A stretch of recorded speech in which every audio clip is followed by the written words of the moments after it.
Hello, my name is Sophia, and I'm a student of English literature.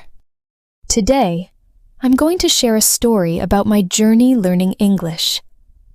I'm excited to take you along, and you can improve your listening and reading skills through my story. So, grab a cup of tea, sit back, and let's begin. Chapter 1: A Summer Day in London. It was a bright and warm summer day, and I was on a train heading towards the heart of London. The gentle hum of the train as it sped through the countryside was almost calming.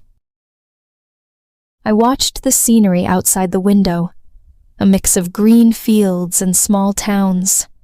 I could see people walking their dogs, children playing in the parks, and cyclists riding along country lanes.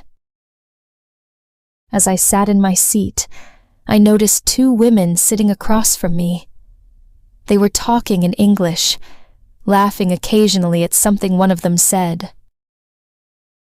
I could not understand much of their conversation because, at that time, my English was still very basic.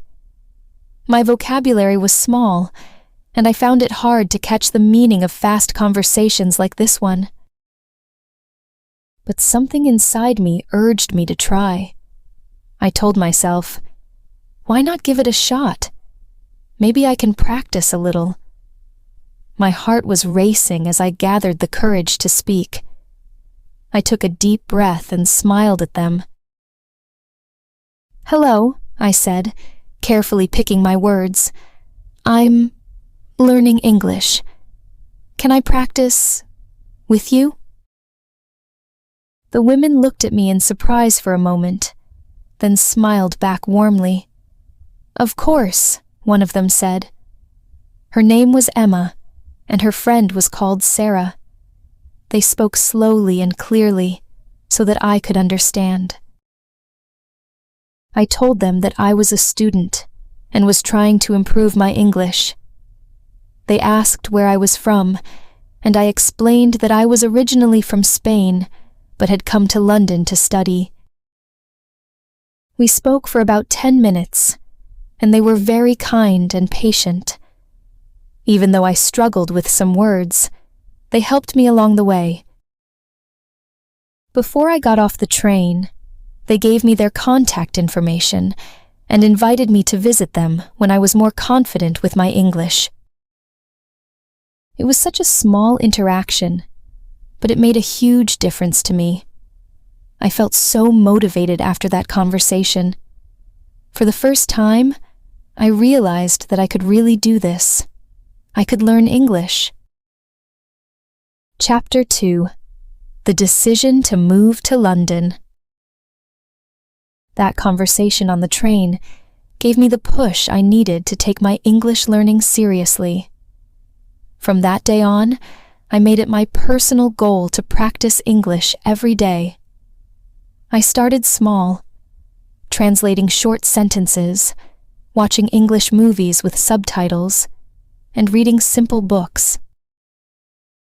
Over the next few months, I noticed my English improving, but I still felt like I was not progressing fast enough. I wanted to take it to the next level. That's when I made a big decision. I would move to London and fully immerse myself in the language.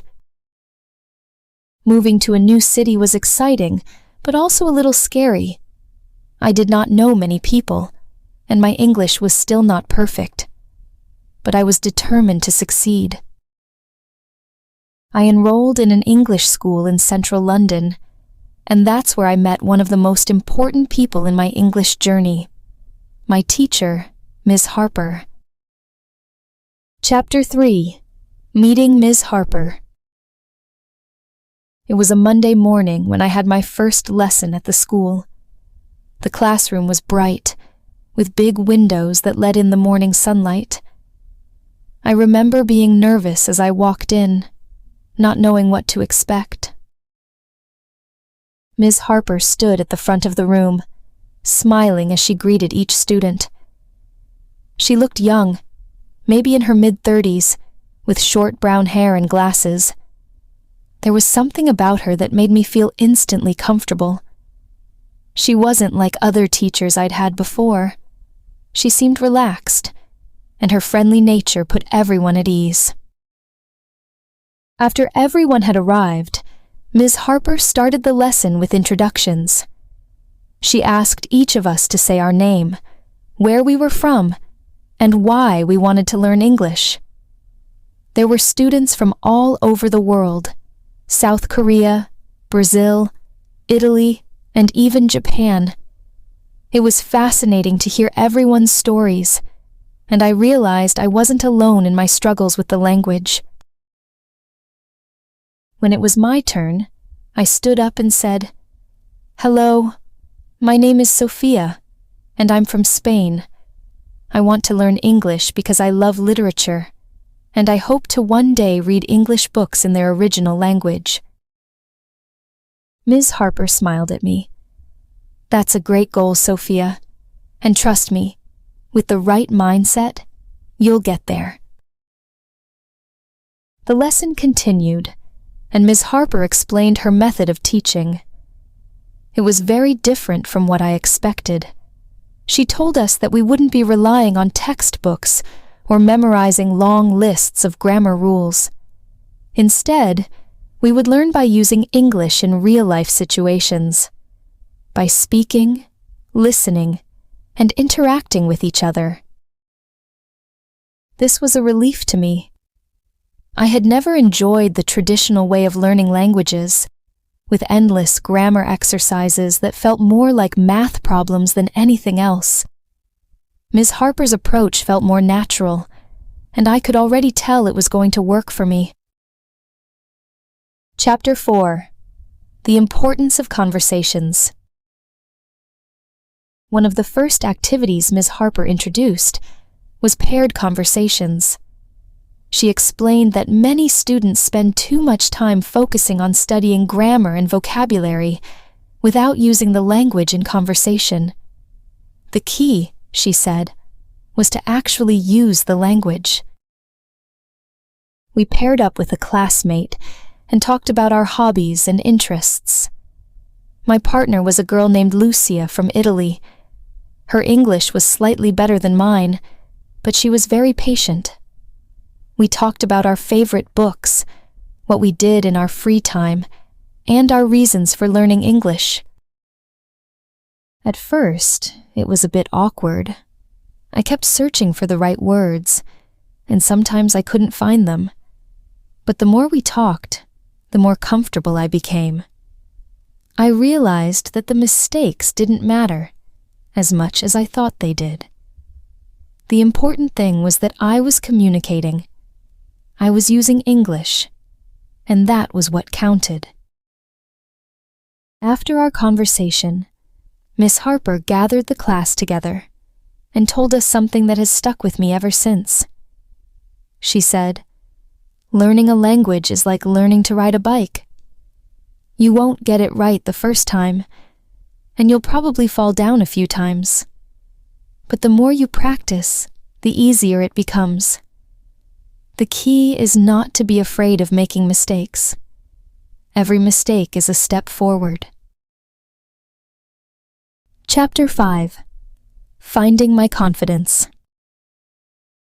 The next few weeks flew by. I followed Miss Harper's advice and made sure to use English as much as possible in my daily life. Whether I was ordering food at a cafe, chatting with my classmates, or practicing conversations with the friends I made in London, I tried to use English at every opportunity.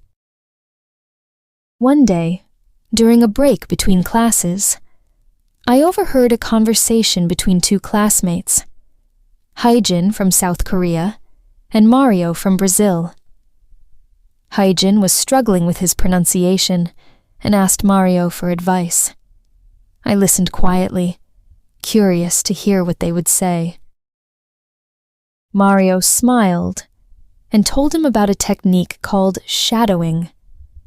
He explained that shadowing involves listening to native English speakers and trying to mimic their speech patterns, almost like copying their accent and rhythm. He said that it had helped him a lot with his pronunciation. Later that day, I asked Miss Harper about shadowing, and she confirmed that it was a great technique. She even showed us some videos on YouTube where native speakers were talking, and we practiced shadowing along with them. It was a fun and effective way to improve our speaking skills, and I decided to make it a part of my daily routine. Chapter 6. My First Job in London. While I was improving my English at school, I also needed to find a job to support myself. My classmates had told me about job centers in London, so one afternoon, after class, I visited one to see if I could find a part-time job. At the job center, a friendly lady behind the counter asked me what kind of work I was looking for. I told her that I didn't have much experience, but I was willing to try anything. She suggested that I apply for a job as a waitress at a local cafe. I was nervous at first. Working in a busy cafe meant that I would have to speak English all the time, and I wasn't sure if my English was good enough. But the lady reassured me, saying that the job would actually help me improve my language skills. So, I applied for the job, and a few days later, I got it. I was so excited to start working and practicing my English in real-life situations. It was a little intimidating at first, but over time, I became more confident, and I noticed my English improving with each shift. Chapter 7. The Power of Reading. One of the most important lessons I learned at school came from a question a classmate asked during one of our lessons. His name was Kenji, and he was from Japan. He raised his hand and asked Miss Harper, "What's the best way to learn new vocabulary?" Miss Harper paused for a moment and then smiled. "That's a great question, Kenji. The most effective way to learn new words is through reading," she explained. Reading exposes you to a wide range of vocabulary in context, which helps you understand how words are used naturally in sentences. Plus, when you read something interesting, it's easier for your brain to remember the new words. She encouraged us to start reading for at least 30 minutes every day. It didn't matter if it was a novel, an article, or even a blog post, as long as we were enjoying what we read. She also gave us a tip. When we come across a new word, instead of just skipping over it, we should look it up and try to use it in a sentence. This would help the word stick in our memory. That evening, I decided to take her advice. I went to a small bookstore near my apartment and picked up a simple English novel. It was a mystery book, and although the language was a bit challenging for me at first, I was determined to push through. Every time I encountered a word I didn't know, I wrote it down in a notebook and looked up the meaning when I got home. Then, I tried to use those new words in conversations with my classmates, or even in my thoughts as I practiced thinking aloud, a technique we had learned from Miss Harper.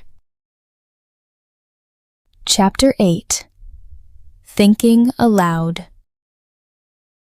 Thinking aloud was a concept that Diane, a classmate from Italy, introduced to our class. She had been learning English for a few years and was quite fluent. One day, during a discussion about learning techniques, she shared how thinking aloud had helped her improve her English speaking skills. Diane explained, "At first, I found it difficult to translate my thoughts from Italian into English.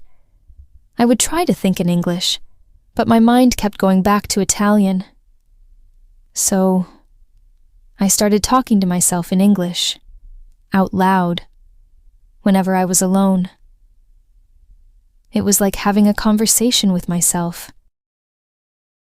I described everything I was doing, even simple things like, I am making coffee, or I am walking to the store. Over time, it became more natural, and now I often think in English without even realizing it.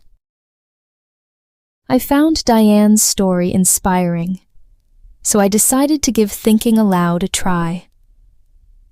At first, it felt a bit strange to talk to myself in English, but I quickly saw the benefits.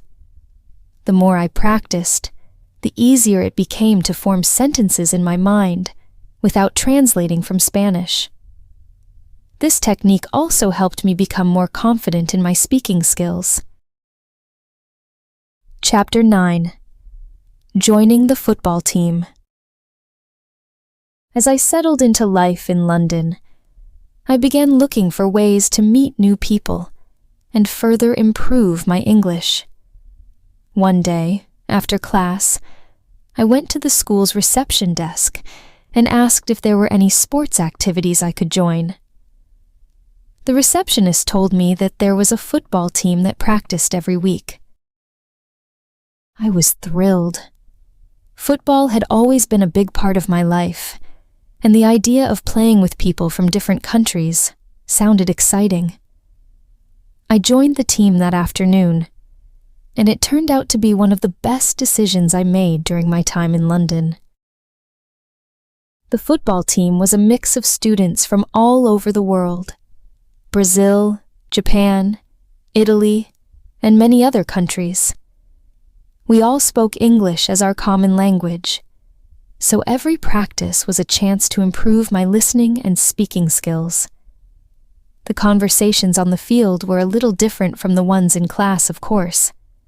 Lots of shouting, quick instructions, and encouragement. But it was exactly the kind of real-life practice I needed. I became friends with many of my teammates, and we often hung out after practice, grabbing a coffee or exploring the city together. These friendships helped me feel more connected to London, and I loved learning about their cultures and languages as well. Chapter 10. Diane's Return and New Lessons. One Thursday morning, our class welcomed a new student, Diane, from Italy. Well, she wasn't exactly new.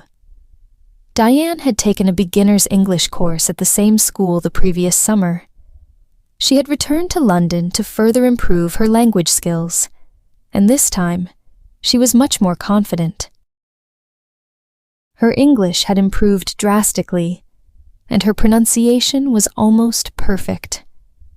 Miss Harper was very pleased to see how far Diane had come, and used her as an example to motivate the rest of us. Diane shared her journey with the class. "When I first started learning English," she said, "I felt overwhelmed. I didn't attend any language schools in Italy, so I had to find my own ways to practice.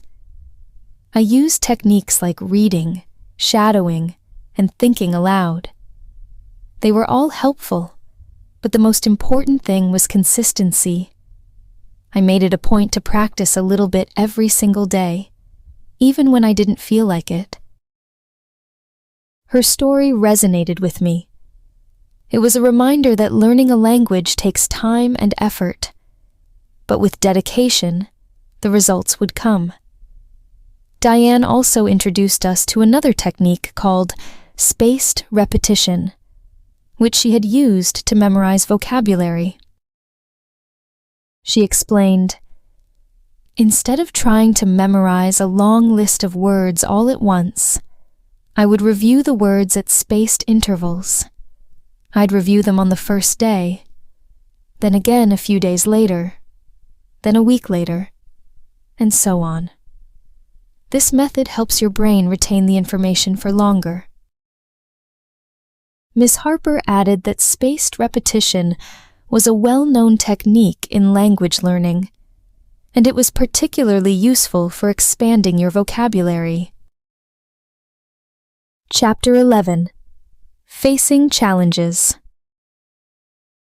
Of course, not everything was easy during my time in London. There were moments when I felt frustrated with my progress, especially when I encountered native speakers who spoke too quickly or used slang that I didn't understand. I remember one day in particular.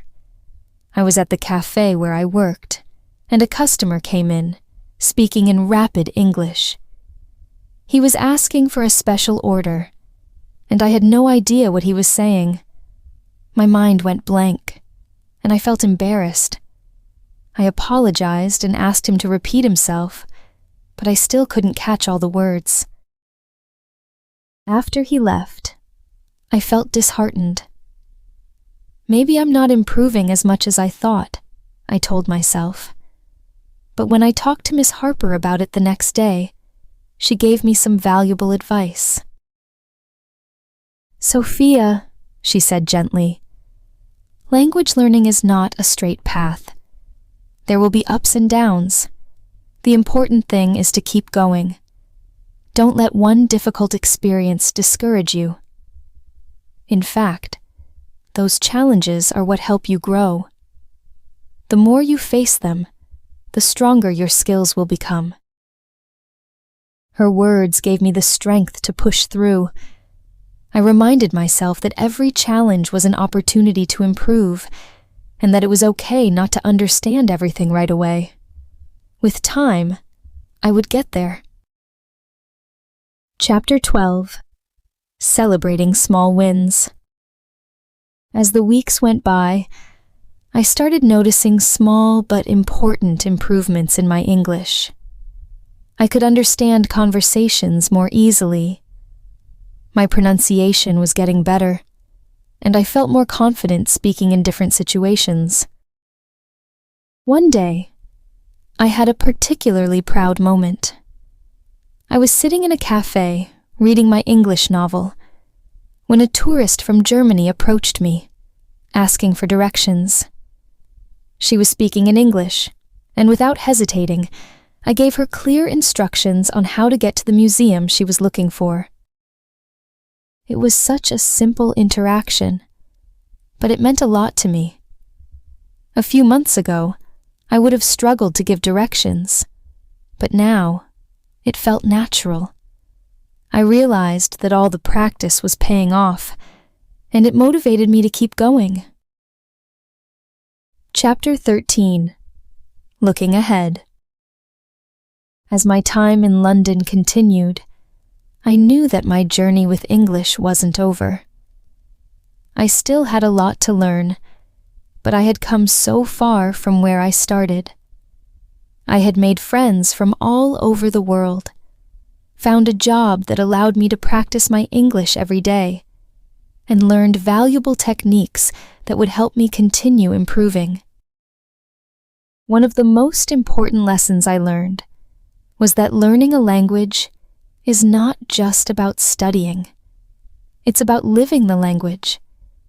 It's about using it in real-life situations, making mistakes, and learning from them. As I sat in my classroom on the last day of the course, Miss Harper gave us one final piece of advice. If you want to keep improving your English, make it a part of your daily life. Read for at least 30 minutes every day. Practice speaking whenever you can. And don't be afraid to make mistakes. The more you use English, the more confident you'll become. And so, my journey with English continues. I know there will be more challenges ahead, but I'm ready to face them. With every conversation, every book, and every new word I learn, I'm getting closer to my goal of becoming fluent in English. Learning a language is a journey that takes time, effort, and patience. But the rewards are worth it. Whether you're just starting out like I did, or you've been learning for a while, Remember that the key is to keep practicing and stay motivated. And here's the good news. You're already on the right path by being here. On this channel, I'll continue to provide you with the tools and resources you need to improve your English. So subscribe, stay with me, and let's keep learning together.